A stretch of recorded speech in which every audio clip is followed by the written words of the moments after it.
Okay, so for my project, I was given the gastrointestinal system. First, we're going to talk about structure of the gastrointestinal system. I have the poster up here closer with me just because the pictures are a little bit harder to see. But first thing to know about structure is the GI system is essentially one long tube going from the mouth to the anus, and within that path nutrients get processed along with food and water. But if you think of it as one long tube, it's all one connected system. So starting with structure, you have the mouth first. From the mouth, its main job is to chew up food, break it down into smaller pieces for the esophagus to carry down and through the tube all the way down to your stomach. So the main job of the mouth, if you think about it, it is just break down food, make it smaller, easier to process. In the stomach, gastrointestinal juices are released, and that essentially helps break the food down. It's an acidic environment that helps break down food. Here, right next to the stomach, at least in diagram showing, is the liver. The liver is mainly responsible for filtering blood. So majority, about 70% of cardiac intake is from the liver. It is responsible for filtration of blood. So anytime you ingest alcohol, things like that, it's being filtered through the liver. And then you go down to the pancreas, which is a little bit more complex, not something going to cover in too much detail, but it releases endocrines, and that helps break down food as well. Then you go to the large intestine and the small intestine. Firstly, the large intestine, its main job is to absorb water. The large intestine absorbs about 1.5 liters of water or fluid a day, generally for most people. However, in some circumstances, it can absorb up to 6 liters of water a day, but most of the time it's 1.5 liters.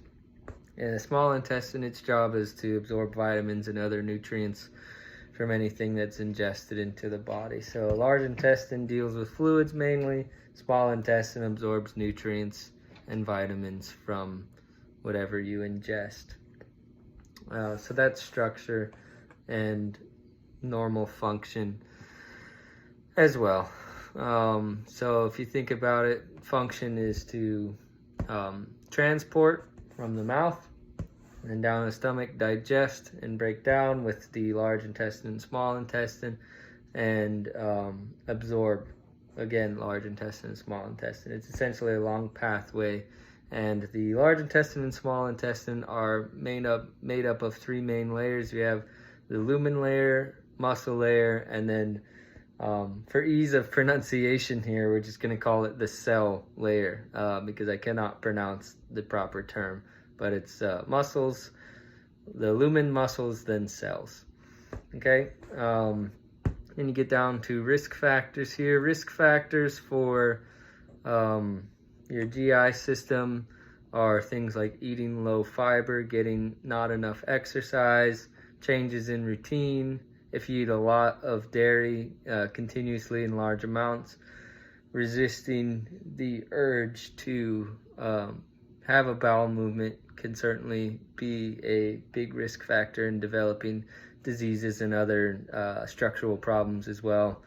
And the overuse of antidiarrheals and the overuse of antacids. So if you have acid reflux a lot, maybe because of the nutrition and lifestyle you lead, overuse of antacids can certainly cause long-term issues as well. Those risk factors can start to turn into other problems such as GERD, irritable bowel syndrome, diverticular disease, which is also an age-related problem. So risk factors here, all of those things, low exercise, your diet, things like that, and problems that will come from them, common disorders. If you can see that here, kind of, sorry, down lower here. Those are some of the common disorders. Kind of going back up to age-related, because some of those disorders are more common as you get older.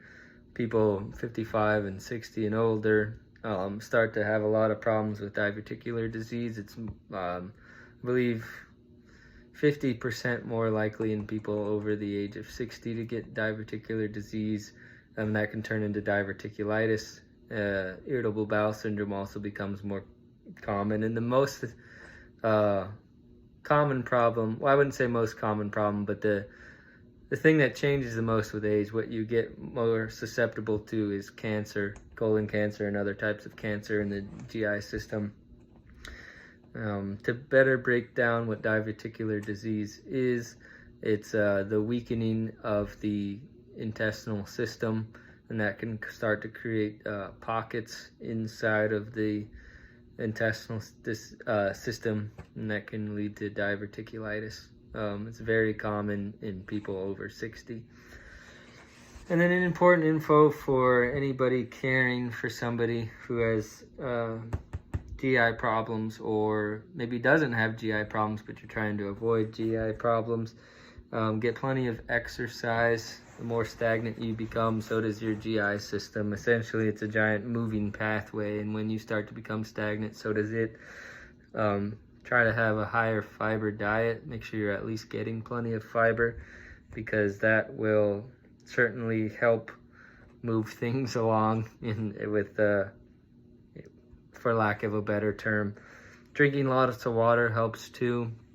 Essentially, when waste starts to become harder, physically, actually, harder to break down and clump together more, for lack of a better term, it's harder to transport through this pathway. It's not as fluid, and therefore is a lot more difficult to process.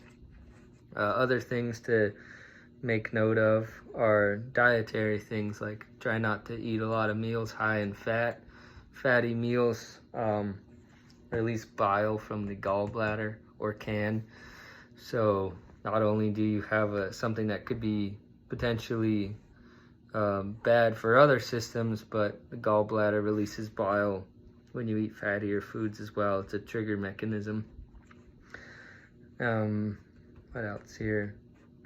Yeah, just general overall dietary concerns. You want to make sure you're eating proper, getting a lot of variety of foods, not eating too much dairy, not eating things that are high in fat, drinking plenty of water, getting the fiber, things like that. And of course, it could go the other way too, with diarrhea, things like that. Maybe,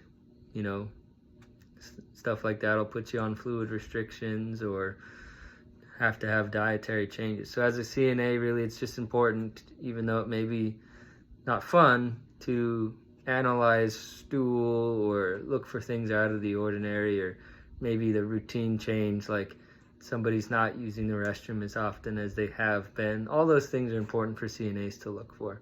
So this is just kind of a general rundown of the GI system. Hopefully that's useful for anybody, or at least interesting. And yeah, this is the system I got. Thank you.